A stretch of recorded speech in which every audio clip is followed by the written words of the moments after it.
Hello everyone, welcome back to our entity exam channel. तो आज ये हमारी सेकंड क्लास होगी अपने स्पेशल हैंड रिटन नोट्स की, जो आपको हर पेडागोजी में हेल्पफुल रहेगा, चाहे वो एनटीटी का एग्जाम हो, पीआरटी का हो, टीजीटी का हो, जिसमें भी पेडागोजी का 20-30 क्वेश्चंस आते हैं।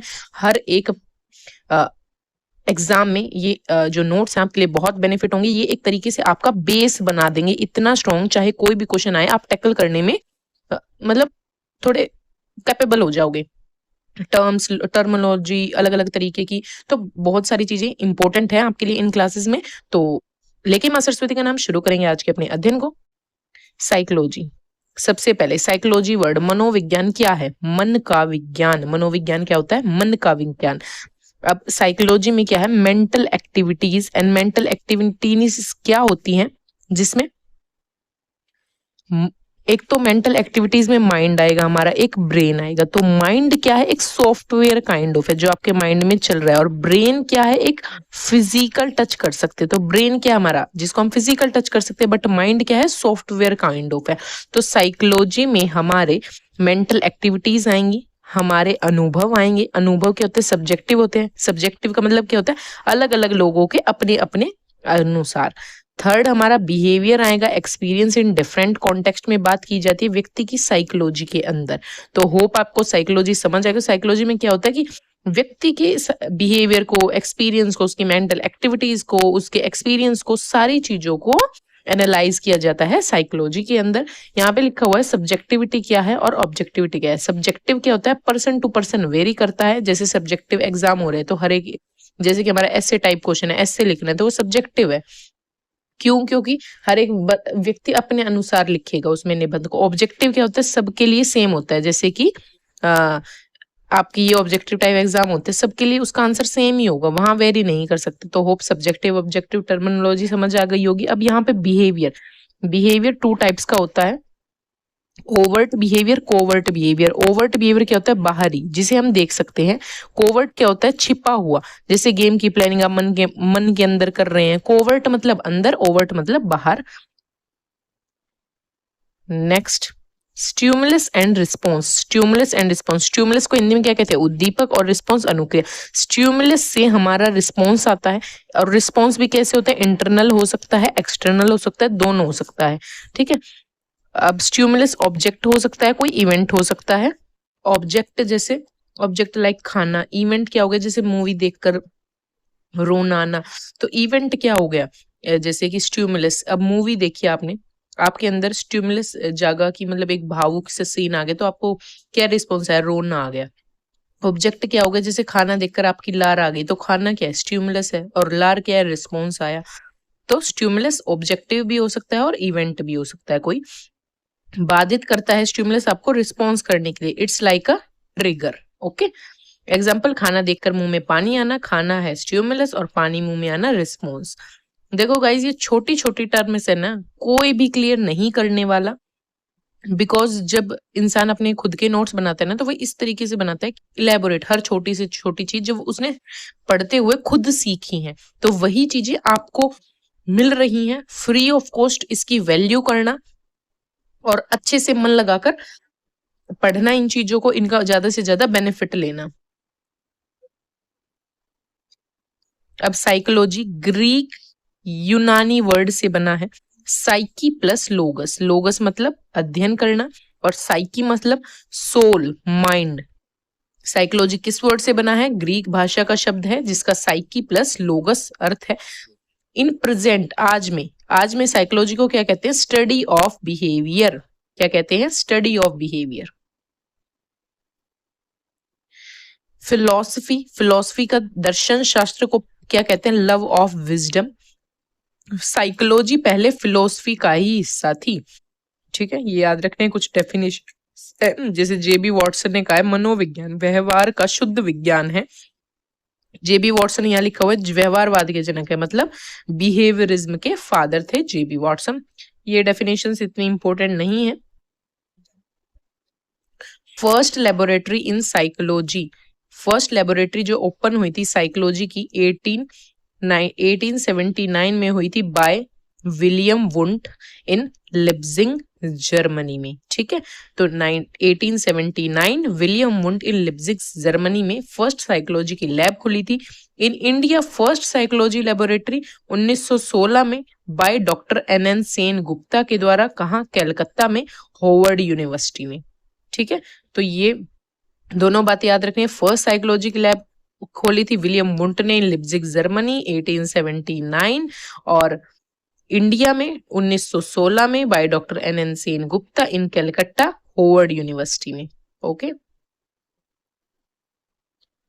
अब यहाँ पे ब्रेन इमेजिनिंग टेक्निक है, मानसिक चित्रण तकनीक, मेंटल एक्टिविटीज का पता लगाना कि वो कैसे काम करती है।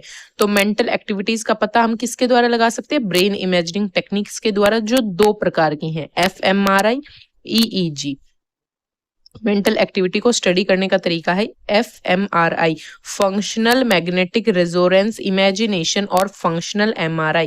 तो fMRI की क्या मतलब है? फंक्शनल मैग्नेटिक रेजोनेंस इमेजिनेशन, और EEG एन इलेक्ट्रोसेफेलोग्राम।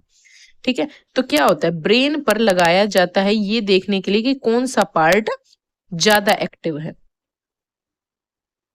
ये प्रोसेस ब्रेन की स्टडी प्रोसेस को रियल टाइम में देखता है कि क्या चेंज हुआ, ब्लड ज्यादा कहाँ है ब्रेन में, इट मींस वो पार्ट ज्यादा एक्टिव होगा जहां पे ब्लड का ज्यादा फ्लो होगा।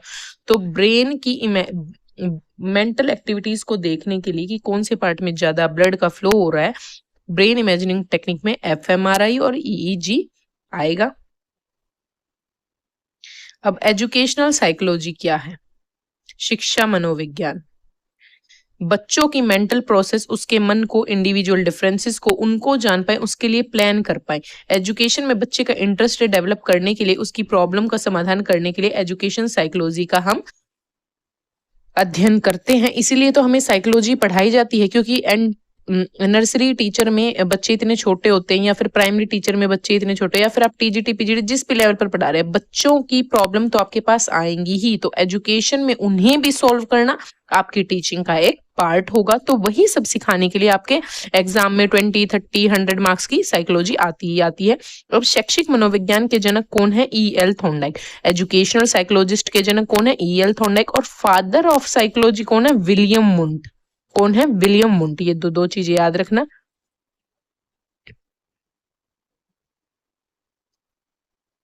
अब ये जेम्स ड्रेवर की डेफिनेशन है, इतनी इंपॉर्टेंट नहीं है, कुछ शिक्षा मनोविज्ञान को समझाने से रिलेटेड। अब मेथड ऑफ साइकोलॉजी के मेथड क्या है? Observation method, exposition method. Psychology के कितने मेथड्स हैं? 2, ऑब्जर्वेशन, एक्सपोजिशन। अब ऑब्जर्वेशन मेथड में क्या क्या आएगा? Introspection method, observation, extrospection, experimental method, field study method, ये 4 आएंगे। एक्सपोजिशन मेथड में केस हिस्ट्री मेथड आएगा, जन्म से लेकर बच्चे की अब तक का कच्चा चिट्ठा। सर्वे आएगा, घर घर जाकर, जो होता है एक्सपोजिशन मेथड में। Comparative method, psycho analytical, psycho physical, interview, genetic, experimental और क्लिनिकल मेथड। तो ये एक्सपोजिशन मेथड में आएंगे। रटने की चीज नहीं है, सिर्फ एक बार आंखों से निकाल दो ताकि एग्जाम में आए तो सही क्वेश्चन करके आप निकल जाओ। तो 2 मेथड पढ़े हमने, ऑब्जर्वेशन मेथड और एक्सपोजिशन मेथड। अब देख लेते हैं जो इंपॉर्टेंट मेथड है उनको देख लिया। इंट्रोस्पेक्शन मेथड क्या है? इंट्रोस्पेक्शन मेथड को दिया था EB टिचनर ने, जो जनक थे इंट्रोस्पेक्शन मेथड के, इन्होंने ही इसका नाम दिया था। तो इंट्रोस्पेक्शन मेथड किसने दिया? EB टिचनर ने। अब EB टिचनर विलियम वुंट के शिष्य थे। अब विलियम वुंट कौन थे? मैंने आपको बताया फादर ऑफ साइकोलॉजी कौन थे? William Wundt. विलियम वुंट ने ही 1879 में हमारी फर्स्ट लेबोरेटरी खोली थी लिप्जिग जर्मनी में। तो पता चल गया आपको, विलियम उनके शिष्य EB टिचनर थे। EB टिचनर ने इंट्रोस्पेक्शन मेथड दिया। अब ये सब्जेक्टिव ऑब्जर्वेशन मेथड होता है, पर्सन टू पर्सन, इंसान अपने हिसाब से दूसरे को ऑब्जर्व करेगा। Subject and investigator is the same person. Introspection मतलब क्या है? खुद के अंदर झांक के देखना। आप जैसे कि मैं अपना इंट्रोस्पेक्शन मेथड के थ्रू, खुद ही मैं सब्जेक्ट हूँ, खुद ही मैं इन्वेस्टिगेटर हूँ, खुद ही व्यक्ति अपना टेस्ट लेता है, खुद की जांच करता है। ओल्डेस्ट मेथड ऑफ साइकोलॉजी है। तो सब्जेक्ट भी मैं खुद रहूंगी और इन्वेस्टिगेटर भी मैं खुद रहूंगी। तो खुद के अंदर झांक के देखना इंट्रोस्पेक्शन मेथड में ये होता है। होप आपको ये मेथड समझ आ गया होगा। ऑब्जर्वेशन मेथड, ऑब्जर्वेशन मेथड किसने दिया? हमारा JB वॉटसन ने। और JB वॉटसन किसके जनक? हमारे बिहेवियरिज्म के। अब जिन्होंने पढ़ भी रखा है ना उनका भी रिवाइज हो जाएगा साथ साथ, और जिन्हें ये बातें पता ही नहीं है उनको वो ये बातें सीख जाएंगी। तो ऑब्जर्वेशन दो तरीके से होता है, नेचुरलिस्टिक प्राकृतिक और ऑब्जेक्टिव ऑब्जर्वेशन उद्देशिक। प्राकृतिक में क्या होता है, नॉर्मल बिना बताए आप ऑब्जर्व कर रहे हैं, और ऑब्जेक्टिव ऑब्जर्वेशन में एक स्पेसिफिक उद्देश्य को लेकर हो सकता है। एक्सपेरिमेंटल मेथड, विलियम मुंट व्यवहार को पढ़ने का प्रोपाउंडर है। एक्सपेरिमेंटल मेथड किसने दिया, विलियम मुंट ने दिया है। फादर ऑफ साइकोलॉजी भी हमारे विलियम मुंट है। व्यवहार को पढ़ने का ऑब्जेक्टिव मेथड है ये एक्सपेरिमेंटल मेथड, ठीक है। स्टेप ऑफ एक्सपेरिमेंटल मेथड के क्या है, identification of the problem, formulation of hypothesis.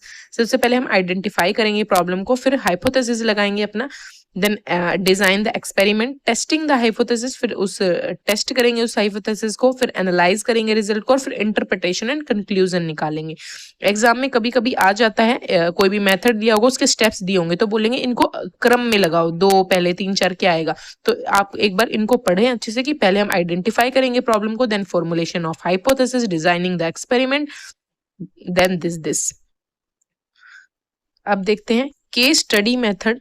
Case study method किसने दिया, हमारा फेडरिक ले प्ले ने। तो फेडरिक ले प्ले ने केस स्टडी मेथड दिया, जिसमें व्यक्ति का गहन विश्लेषण, समूह का गहन अध्ययन किया जाता है। Direct observation, anecdote, record, interview सहित सभी टेक्निक इसमें आ जाती हैं। केस स्टडी में हम हर एक टेक्निक यूज कर सकते हैं। सर्वे मेथड क्या है, अब सर्वे मेथड लार्ज स्केल पर डाटा लिया जाता है। इसमें questionnaire, checklist, rating scale, inventory, ये सभी टेक्निक यूज होती हैं। पूछ लेंगे सर्वे मेथड में कौन कौन सी टेक्निक यूज हो सकती हैं, questionnaire, checklist, rating scale, inventory, तो ये सब हो सकती हैं।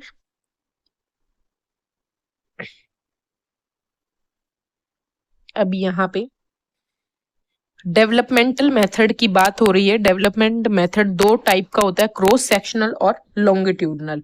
क्रॉस सेक्शनल में क्या होता है, 5 बच्चों का स्टडी करने हैं, चाहे वो किसी भी एज ग्रुप के हों, क्रॉस सेक्शनल में, ठीक है। और लॉन्गिट्यूडनल में क्या है कि एक ही व्यक्ति का आप, जैसे पहले 5 साल पे, फिर 10 पे, फिर 15 पे, एक ही व्यक्ति का आप स्टडी कर रहे हैं हर साल में। व्यक्ति तरह के समय के साथ 1 साल में, फिर 5 साल में, फिर 10 साल में स्टडी करते रहे। लॉन्गिट्यूडनल में एक ही व्यक्ति चाहिए, और क्रॉस सेक्शन में अलग अलग व्यक्ति हो सकते हैं एज ग्रुप के। यहाँ पे लिखा भी है लॉन्गिट्यूडनल, हमारा लॉन्गिट्यूडनल में क्या होता है, सेवरल पॉइंट्स इन टाइम होते हैं, सेम सैंपल होता है एक ही व्यक्ति का, change at the individual level. Cross sectional में 1 point in time, different sample होते हैं अलग अलग एज ग्रुप के। इसे कंपैरेटिव स्टडी भी कह सकते हैं, क्योंकि अलग अलग व्यक्ति डिफरेंट एज ग्रुप के होते हैं। Snapshot of a given point in time, change at the societal level. Main ये याद रखना कि 5 बच्चों को स्टडी करना है, चाहे वो किसी भी एज ग्रुप के, मतलब अलग अलग एज ग्रुप के हम क्रॉस सेक्शनल में स्टडी कर सकते हैं। लॉन्गिट्यूडनल में एक ही बच्चे की, एक चीज याद रख लो, चाहे लॉन्गिट्यूडनल रख लो। Clinical method propounded by Lightner Witmer, मानसिक बीमारी, असामान्य व्यवहार, मनोरोग समस्या के उपचार से संबंधित स्टडी करना। तो क्लिनिकल मेथड समझ आ गया आपको। जिस चीज में मैं ज्यादा जोर नहीं दे रही ना, सिर्फ बता रही हूँ, तो उन चीजों को सिर्फ समझ लो हल्का फुल्का। क्रॉस सेक्शनल स्टडी, ये मैंने थोड़ा सा इलेबोरेट कर दिया था नीचे। Cross sectional study, different group होंगे, compare at the same time पे, और डिफरेंट ग्रुप 1, ग्रुप 2, ग्रुप 3। अब इस ग्रुप 1 का एज ग्रुप हो गया 3 to 4, इस ग्रुप का हो गया 5 to 10, इसका हो गया 10 to 12, तो ऐसे डिफरेंट एज ग्रुप हो सकते हैं। लॉन्गिट्यूडनल स्टडी में same group compared over time, अलग अलग टाइम पे, जैसे ग्रुप 1 ही है, ग्रुप 1 ही चलेगा, टाइम 1 पहले 1996 में, फिर 2000 में, इस तरीके से 4-4 साल का गैप कर दिया, ठीक है। अब साइकोलॉजी, साइकी प्लस लोगस से बना है। साइको मतलब सोल, माइंड, लोगस मतलब study, study of soul. First time as psychology word use किसने किया था, रुडोल्फ गोखले ने यूज किया था ना 1590 में, ठीक है। तो फर्स्ट टाइम साइकोलॉजी वर्ड किसने यूज किया, रुडोल्फ गोखले ने। एक बार में ये चीजें याद नहीं होंगी, बार बार रिपीट करोगे, या हाथ से नोट्स बनाना चाहते हो बना लो, अदरवाइज नोट्स मत बनाओ। अब आप सारा एक बार वीडियो समझ लो, फिर जब एक बार समझ लिया, आपके कहीं ना कहीं स्कीमा में ये सेट हो जाएगा। उसके बाद थोड़े टाइम बाद जब ये सारी वीडियोस आपकी हो जाए, स्पीड मोड में करके देख लेना, इतना ही काफी है। साइकोलॉजिया से निकला है, साइकोलॉजी वर्ड लैटिन भाषा के साइकोलॉजिया से निकला है, जिसका पहला प्रयोग किसने किया था, मार्को मैरोलिक ने किया था। और first time psychology word use किया था रुडोल्फ गोखले ने, ठीक है। अब स्कूल्स ऑफ साइकोलॉजी के स्कूल्स हैं, ये निमोनिक बनाया हुआ है मैंने। पहला है स्ट्रक्चरलिज्म, संरचनावाद। फादर ऑफ स्ट्रक्चरलिज्म कौन है? विलियम वुंट है हमारे। William Wundt father of psychology हैं। एक्सपेरिमेंटल मेथड इन्होंने दिया। ईबी टिचनर शिष्य इनके थे। फादर ऑफ स्ट्रक्चरलिज्म भी विलियम वुंट ने दिया, बट स्ट्रक्चरलिज्म नेम किसने दिया? ईबी टिचनर ने दिया। ईबी टिचनर ने इंट्रोस्पेक्शन मेथड भी हमारा दिया था। ओल्डेस्ट स्कूल है स्ट्रक्चरलिज्म। इसमें इंट्रोस्पेक्शन मेथड का यूज किया जाता है, सब्जेक्टिव मेथड है, क्योंकि अलग अलग लोग अपने हिसाब से अनुभव करते हैं, पर्सन टू पर्सन वेरी करता है। ओल्डेस्ट मेथड है हमारा। होप स्ट्रक्चरलिज्म समझ आया होगा। अगर वीडियो स्पीड में लग रही है तो एक थोड़ा सा कम कर लेना। फर्स्ट साइकोलॉजी लैब जो हमने पहले पढ़ा था, रिवाइज हो जाएगी। 1879 में विलियम वुंट लिप्जिग जर्मनी में कार्ल मार्क्स विश्वविद्यालय में इन्होंने फर्स्ट साइकोलॉजी लैब खोली थी, और स्ट्रक्चरलिज्म स्कूल ऑफ साइकोलॉजी इन्होंने ही दिया है। अब स्ट्रक्चरलिज्म सेज माइंड, स्ट्रक्चरलिज्म क्या कहता है? मेंटल एक्टिविटीज पर फोकस करो। माइंड की संरचना को समझा जा सकता है टुकड़ों में विभाजित कर। स्ट्रक्चरलिज्म ये कहता है स्ट्रक्चर को हम समझ सकते हैं टुकड़ों में तोड़कर, जैसे कि चेतना। माइंड के स्ट्रक्चर पर फोकस किया इन्होंने, जिसकी वजह से लोग चीजों को सोच पाते हैं।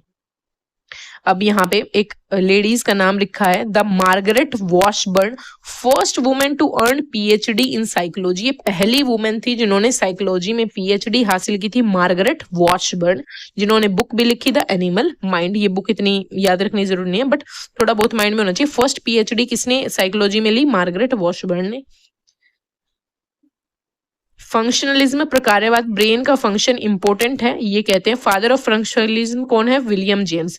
देखो ये जो अब आजकल है ना, थोड़ी ज्यादा क्वेश्चंस एग्जाम में कैसे होते हैं? प्रैक्टिकल होते हैं, और फैक्चुअल लॉजिकल वाले कम होते हैं, बट होते हैं। तो आप ये जब पढ़ लेंगे डिटेल में, इनसे नहीं पूछेगा, बट पूछ लेगा फंक्शनलिज्म के फादर कौन है, स्ट्रक्चरलिज्म के फादर कौन है, पहली पीएचडी किसने ली थी साइकोलॉजी में, या फिर father of psychology, educational father of psychology कौन है। तो इस तरीके से क्वेश्चन पूछे जाते हैं एग्जाम में, इसलिए हम इन चीजों को कर रहे हैं।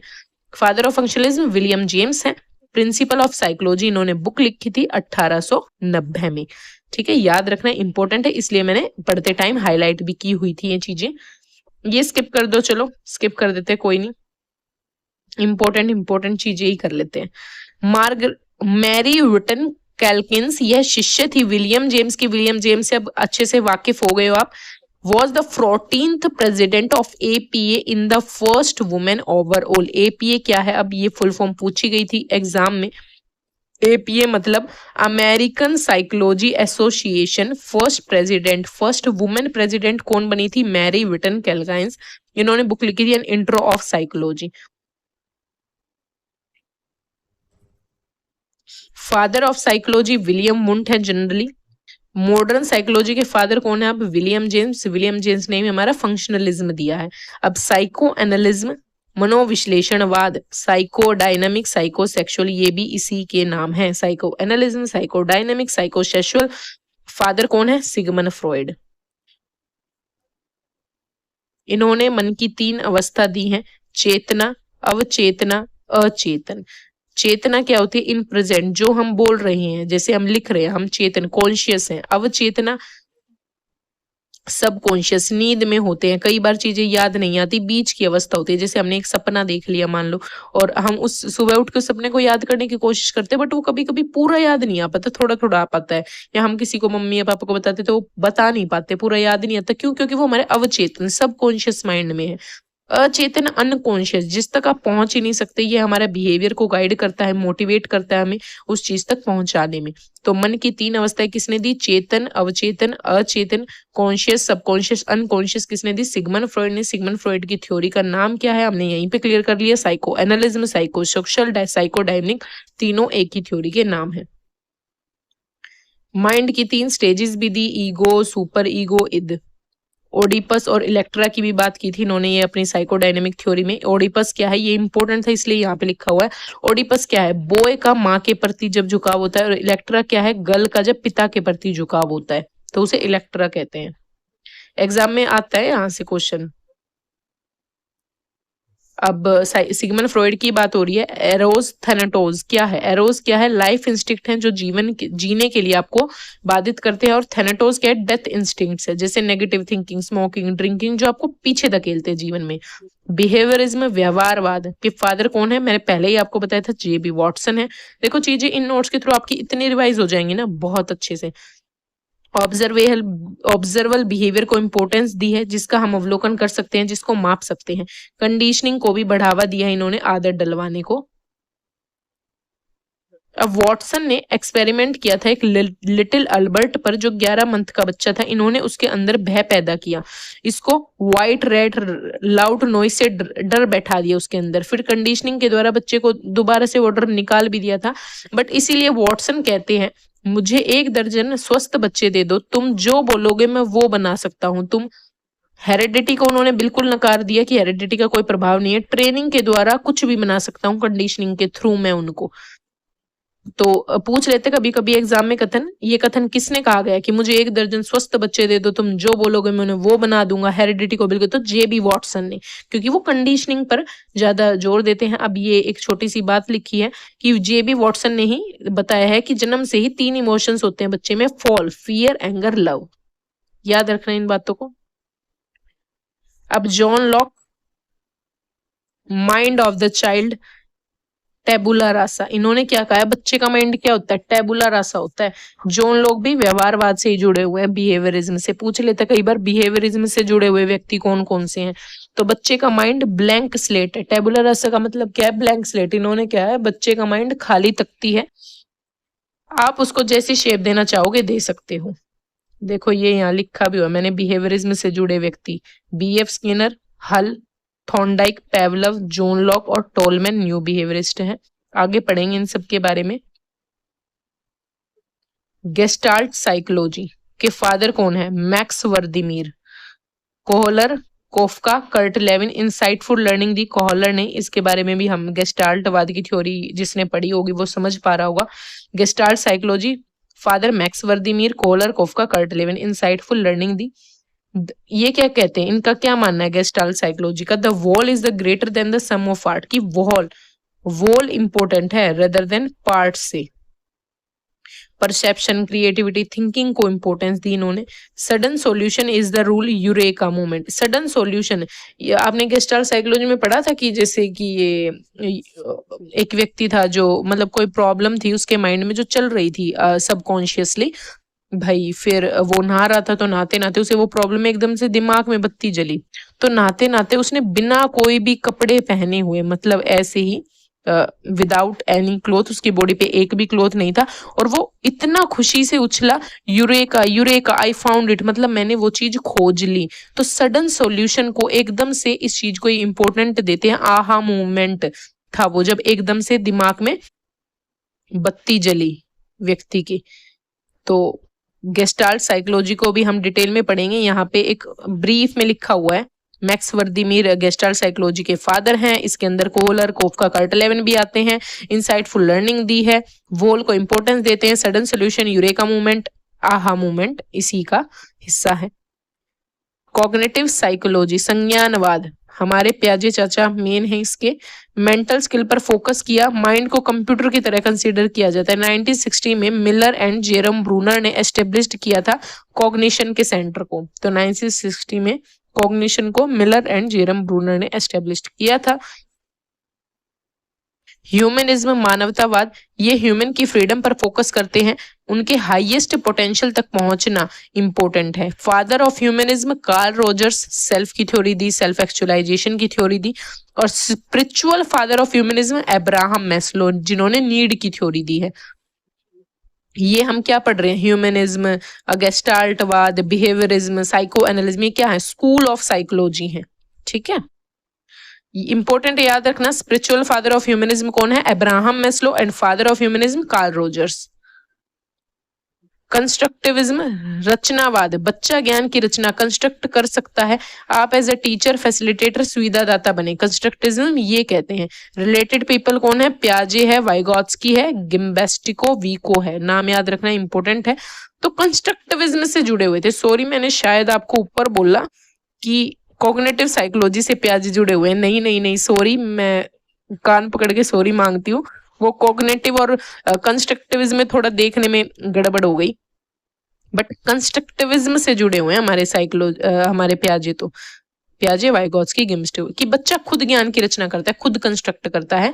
और ये कॉग्निटिव साइकोलॉजी में तो हमारे जेरोम ब्रूनर और मिलर इंक्लूडेड हैं। जेरोम ब्रूनर की भी थ्योरी इंपॉर्टेंट है, जो डिस्कवरी लर्निंग पे इन्होंने काम किया। क्वेश्चंस भी आपने होप किए होंगे।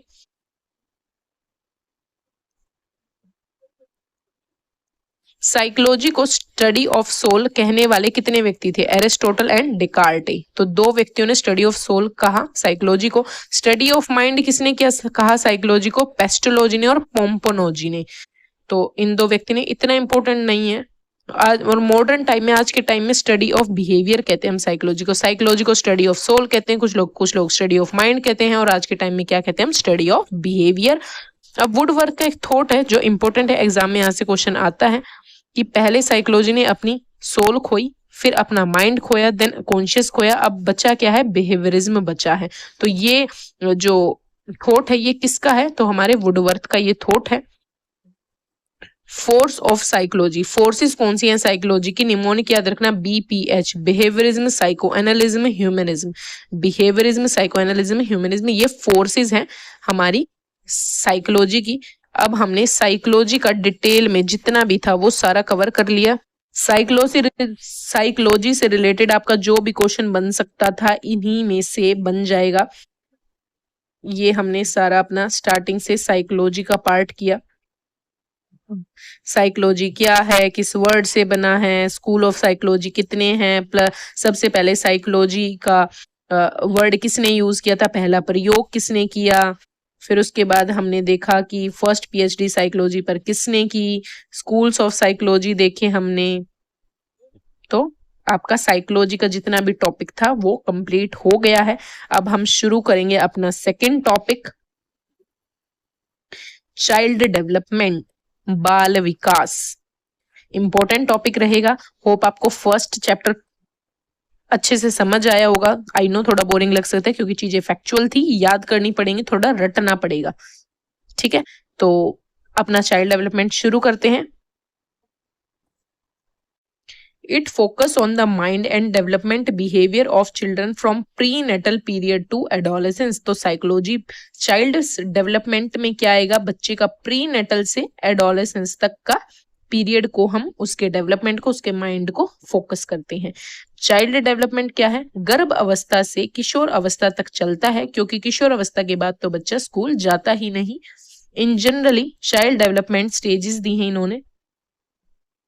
9 मंथ प्रीनेटल डेवलपमेंट, जन्म से पूर्व की अवस्था 9 मंथ की होती है। बर्थ टू 14 डेज तक हम उसे क्या कहते हैं? द नियोनेट, नवजात शिशु।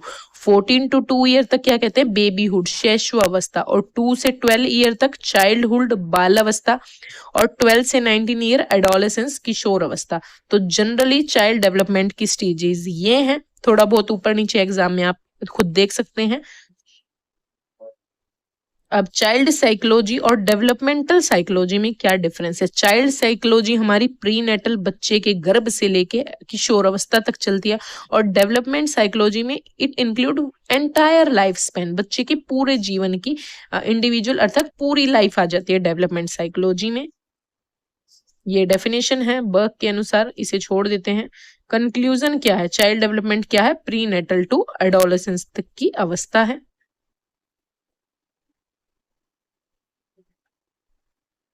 पेस्टोलॉजी, बाल मनोविज्ञान का सर्वप्रथम मनोवैज्ञानिक विवरण प्रस्तुत किए से साइकोलॉजी, स्टडी ऑफ माइंड, जो हम पीछे पढ़ के आए हैं। चाइल्ड डेवलपमेंट एंड ग्रोथ देखते हैं, ग्रोथ क्या है, डेवलपमेंट क्या है। आई नो आपको सब आता है, आप बहुत समझदार हैं, बट एक रिवीजन, एक क्रिस क्रॉस, जिन्हें नहीं आता उनको आ जाएगा, जिन्हें आता है उनकी बहुत अच्छे से रिवीजन हो जाएगी, उन्हें पता चल जाएगा हाँ हम सही पढ़ा है हमने। ग्रोथ क्या है? अभिवृद्धि कहते हैं हिंदी में, और डेवलपमेंट को विकास कहते हैं। सामान्य शरीर का उसके अंगों के भार आकार में वृद्धि होना ग्रोथ कहलाता है।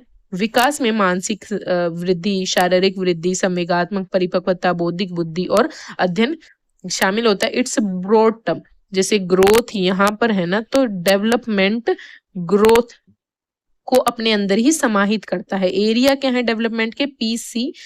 PCSEM, physical, cognitive, social, emotional, moral. तो ये सब हमारा डेवलपमेंट में आएगा। फिजिकल डेवलपमेंट, कॉग्निटिव में ही हमारी लैंग्वेज डेवलपमेंट ऑल्सो आती है, सोशल, इमोशनल और मोरल। मुख्य प्रकार विकास के कौन से हैं? 3 हैं। देखो यहाँ पे लिखे हैं, पूछ लेता है एग्जाम में, पूछा भी हुआ है प्रीवियसली कि ब्रॉड डोमेन क्या है तो मोरल डेवलपमेंट भी, बट ब्रॉड डोमेन है PCSE, physical, cognitive, social, emotional एक साथ ही है। ठीक है। ऑल एरियाज आर इंटरवोवन, अंतर्निहित हैं, ये जितने भी एरिया हैं एक दूसरे को प्रभावित करते हैं। फिजिकल डेवलपमेंट, साइज, शेप में चेंज होना। फिजिकल मैच्योरिटी, अर्थात फिजिकली उन चीजों को करने में परिपक्व हो गया बच्चा, कोऑर्डिनेशन कर पा रहा है, फुल बॉडी एक साथ काम कर पा रही है। मोटर डेवलपमेंट इंक्लूड होता है हमारे फिजिकल डेवलपमेंट में। मोटर डेवलपमेंट में क्या आएगा? ग्रोस यानी कि स्थूल, और फाइन मतलब सूक्ष्म कौशल हमारे फिजिकल डेवलपमेंट में ही आते हैं। आपको पता ही होगा ग्रोस और फाइन क्या है, हमने अपनी NIS की समरी में काफी अच्छे से पढ़ा है। ग्रोस मतलब बड़ी मांसपेशियों से संबंधित है, कूदना, भागना, legs, arm, feet, entire body का यूज होता है। जिसमें सूक्ष्म क्या होता है? छोटी मांसपेशियों से संबंधित है, लिखना, ड्राइंग, सिलाई, बुनाई, आईलाइनर लगाना, finger, ears. Gross to fine जाती है हमारा डेवलपमेंट बच्चे का, पहले बड़ी मांसपेशियों का विकास होता है, फिर छोटी मांसपेशियों का होता है, तो ग्रोस टू फाइन जाता है। कॉग्निटिव डेवलपमेंट, संज्ञानात्मक, मेंटल स्किल्स का डेवलप होना कॉग्निटिव डेवलपमेंट कहलाता है। Cognition deal with the process of knowing, चीजों को जानना क्या है? कॉग्निशन डेवलपमेंट है। It involve mental process like thinking, reasoning, decision making, problem solving. अब यहाँ पे बताया गया है, एक बच्चे का लेफ्ट ब्रेन होता है, राइट ब्रेन होता है। राइट ब्रेन में क्या होता है? क्रिएटिविटी होती है और स्किल्स होती है, और लेफ्ट ब्रेन में क्या होता है? लॉजिक, मैथमेटिक्स, लैंग्वेज, ये सारी लेफ्ट ब्रेन में होती है। Thinking, concept formation, decision making, problem solving, attention, memory, perception, planning, language development, ये सब किसका पार्ट है? हमारे कॉग्निटिव डेवलपमेंट का पार्ट है। अगर बच्चे में ये सब अच्छे से हो रहा है, इट मीन्स उसका कॉग्निटिव डेवलपमेंट बेहतर हो रहा है। अब सोशल डेवलपमेंट क्या है? सोसाइटी में एडेप्ट करना, एडजस्ट करना सीख जाता है बच्चा, सोसाइटी में इंटरेक्ट करना सीख जाते हैं, सोशल डेवलपमेंट में आता है। कोऑपरेट करना, कोलैबोरेट करना। फर्स्टली सोशल डेवलपमेंट फैमिली से होता है, ये सब एजेंट्स लिखे हुए हैं। फिर peer, neighbourhood, media, school. Emotional development, emotions के प्रति अवेयर होना, मैनेज करना, कंट्रोल करना इमोशंस को।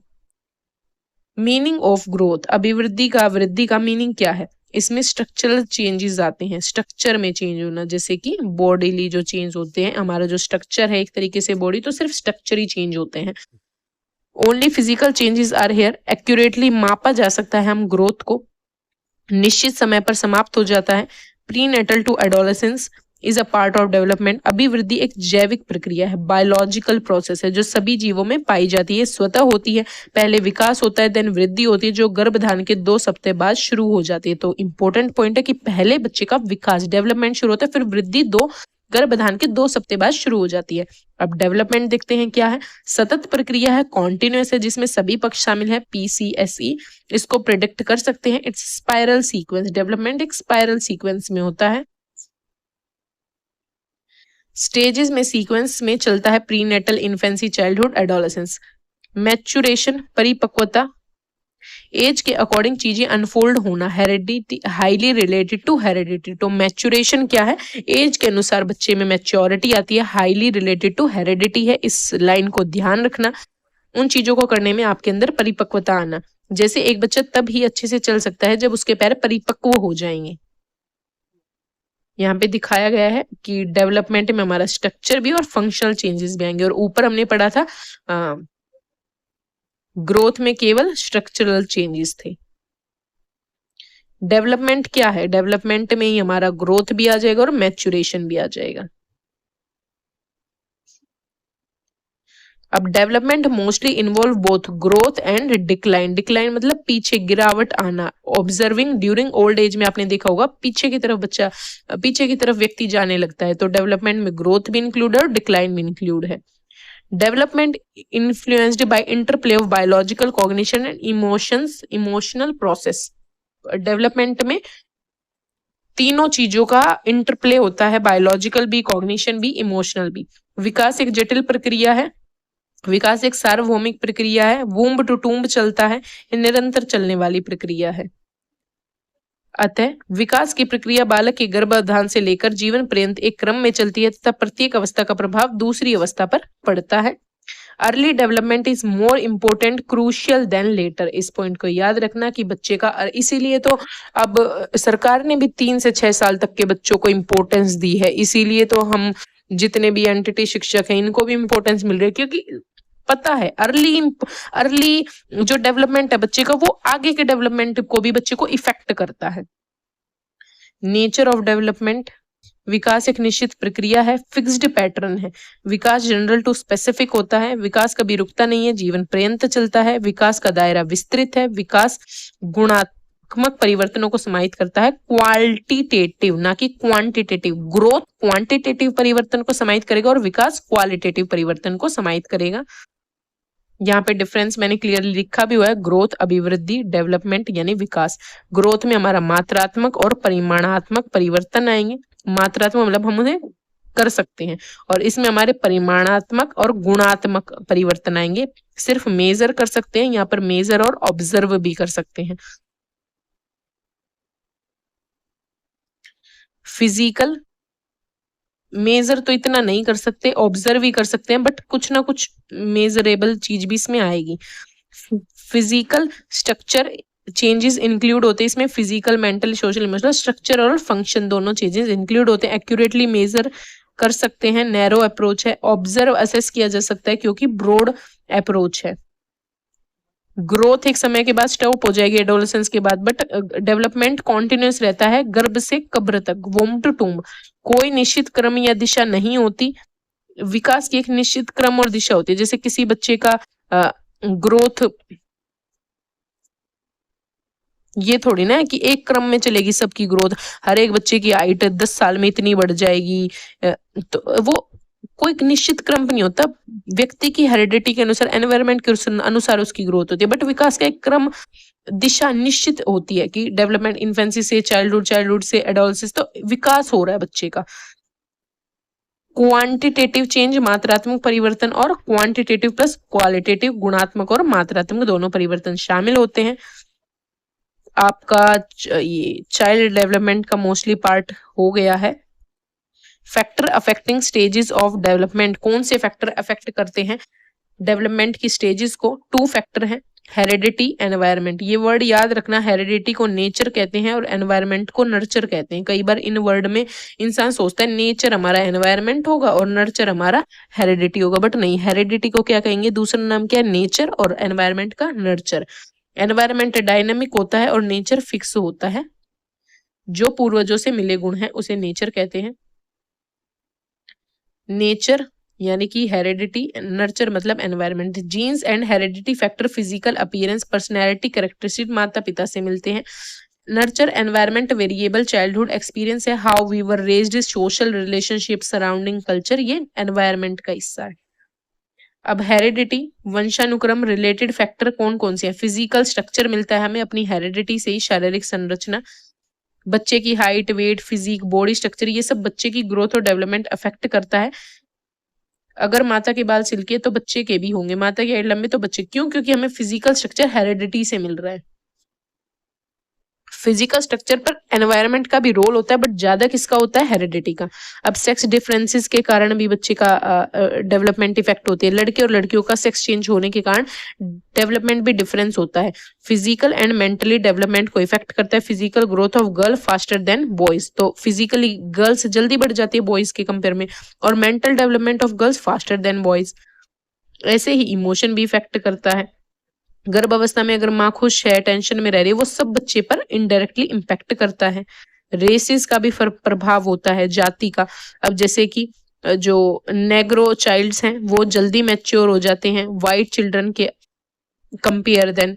एंथ्रोपोलॉजी क्या है? विज्ञान है लोगों को स्टडी करने का, स्टडी ऑफ ह्यूमंस को क्या कहते हैं? एंथ्रोपोलॉजी। अब इंटरनल स्ट्रक्चर भी, आंतरिक संरचना भी डिपेंड करती है बच्चे के ग्रोथ एंड डेवलपमेंट को। Nervous system, bone structure brain structure, liver, heart, बच्चे का इंटरनल स्ट्रक्चर पर भी डेवलपमेंट निर्भर करता है। अगर इंटरनल स्ट्रक्चर बेटर है देन डेवलपमेंट भी बेटर होगा।